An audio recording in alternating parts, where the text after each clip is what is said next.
જય શ્રી કૃષ્ણ મિત્રો. હું જ્યારે પણ ગાંઠિયા, ખમણ, ઢોકળા એના વિડીયો મૂકું અને અમે એમ કહીએ કે ચણાનો લોટ ઉપયોગ કરવાનો અથવા તો બેસન ઉપયોગ કરવાનો, તો ઘણા બધાની કોમેન્ટ આવતી હોય છે કે ચણાના લોટ અને બેસનમાં શું ફરક છે.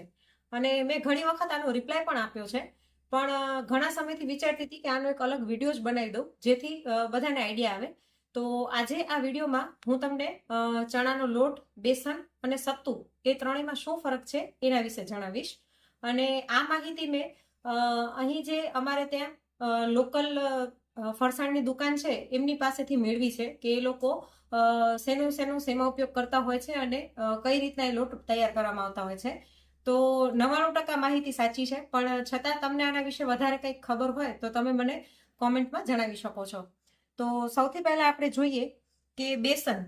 તો બેસનનો ઉપયોગ લગભગ રેસીપીમાં હું કહેતી હોઉં છું કે ખમણમાં, ઢોકળામાં કે એમાં બેસનનો ઉપયોગ કરવાનો. અને બેસનમાં શું ફરક છે? બેસન આમ તમે ગૂગલમાં સર્ચ કરશો કે કોઈને પૂછશો તો એમ જ કહેશે કે ચણાની દાળને દળાવીને જ બેસન બનાવવામાં આવતો હોય છે. પણ જ્યારે મેં ફરસાણવાળાની દુકાને તપાસ કરીને તો એ લોકો એવું કીધું કે ચણાની દાળ અને તેની સાથે થોડાક પ્રમાણમાં એ લોકો કાબુલી ચણા મિક્સ કરતા હોય છે અથવા તો મેંદો મિક્સ કરતા હોય છે. એટલે તમે જોજો ચણાના લોટ કરતાં બેસનનો ભાવ હંમેશા વધારે હોય છે, કેમ કે ચણાની દાળ કરતાં કાબુલી ચણા મોંઘા હોય છે અને બેસન બનાવવામાં એ લોકો થોડાક પ્રમાણમાં કાબુલી ચણા અથવા તો મેંદો મિક્સ કરતા હોય છે. અને એનું ટેક્સચર આપણે જોઈએ ને તો તમે હાથમાં ઘસશો ને તો તમને ખબર પડશે કે એકદમ સ્મૂથ લાગે, જેમ આપણે મેંદો આવી રીતના મસળતા હોઈએ અને મેંદામાં કેવી ચીકાશ લાગે એ ટાઈપનું લાગશે. અને નરી આંખે પણ તમે જોશો ને તો ચણાનો લોટ અને બેસન બંનેમાં સાધારણ ફરક લાગે છે. આ થોડોક ડાર્ક લાગે છે કલરમાં અને આ થોડોક વ્હાઈટ ઉપર લાગે છે, કેમ કે આની અંદર મેંદો અથવા તો કાબુલી ચણાનો લોટ મિક્સ કરવામાં આવે છે. અને આપણે ખમણ કે ઢોકળા ગમે ત્યારે બનાવીએ ત્યારે બેસનનો ઉપયોગ એટલે કરતા હોઈએ છીએ કે એ ડબલ રિફાઇન્ડ કરેલો હોય છે. જ્યારે આ ચણાનો લોટ છે તે સિમ્પલ આપણે ચણાની દાળને ચક્કીમાં દળીએ એવી રીતના બનાવવામાં આવતો હોય છે, જ્યારે આ લોટને રિફાઇન કરીને બનાવવામાં આવતો હોય છે. અને પ્લસમાં આપણે જ્યારે આની અંદર બેકિંગ સોડા, બેકિંગ પાવડર કે કંઈ પણ ફર્મેન્ટેશન માટે ઈનો કે નાખીએ ને તો એની અંદર મેંદાનું થોડુંક પ્રમાણ હોવાથી તેમાં તે વધારે સરસ એક્ટિવેટ થાય છે અને એનું રિઝલ્ટ આપને સારું મળે છે. એટલે કોઈ પણ એવી ફર્મેન્ટેડ વસ્તુ હોય ને જેમ કે ખમણ છે, ઢોકળા છે, એમાં આપણે જનરલી બેસનનો ઉપયોગ કરતા હોઈએ છીએ. તો તમને ફરક ખબર પડી ગઈ હશે કે બેસનમાં ચણાની દાળ સાથે કાબુલી ચણા અથવા તો મેંદો થોડાક પ્રમાણમાં મિક્સ કરવામાં આવતો હોય છે, જેથી મેંદાની પ્રોપર્ટી એવી હોય છે કે તે વધારે ફૂલે આવે છે. આપણે કોઈ પણ બેકરી આઇટમમાં મેંદાનો જ ઉપયોગ કરતા હોઈએ છીએ, તો એના કારણે એ સરસ ફૂલે છે અને રિઝલ્ટ સારું મળે છે. તો બેસનનો આટલો ફરક છે. અને હવે જોઈએ ચણાનો લોટ. તો સિમ્પલ ચણાની દાળને આપણે ઘરે દળીને, ઘરની ઘંટીમાં દળીને અથવા તો બહાર ઘંટીમાં દળાવીને જે લોટ બનાવીએ ને એ ચણાનો લોટ હોય છે.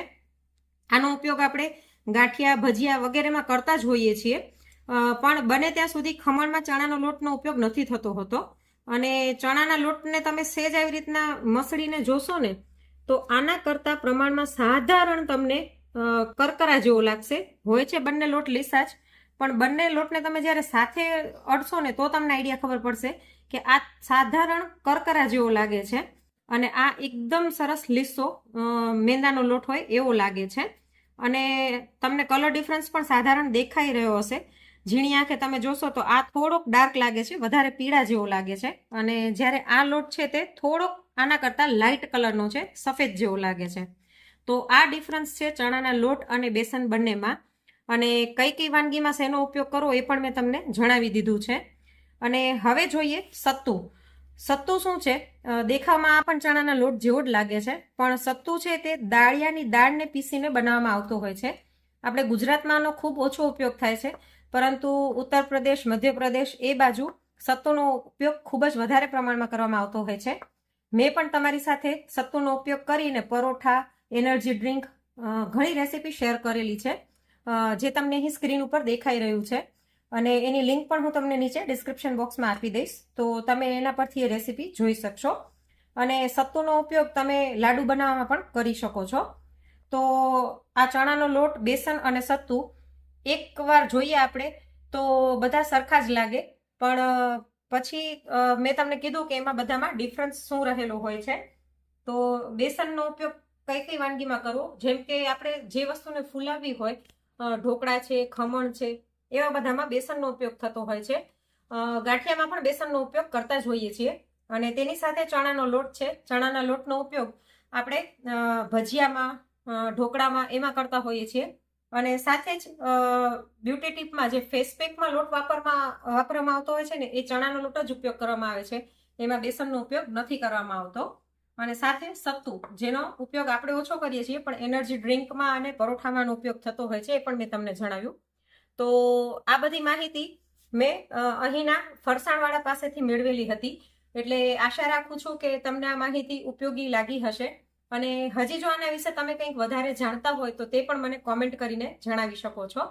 અને આજનો વિડીયો જો તમને થોડો પણ ઉપયોગી લાગ્યો હોય તો વિડીયોને લાઇક કરીને વધુમાં વધુ શેર પણ કરજો. અને આવા જ અવનવા વિડીયોઝ જોવા માટે ચેનલને સબસ્ક્રાઇબ જરૂરથી કરજો. ફરી જ મળીશું એક નવી રેસીપી સાથે. Thanks for watching. Bye bye.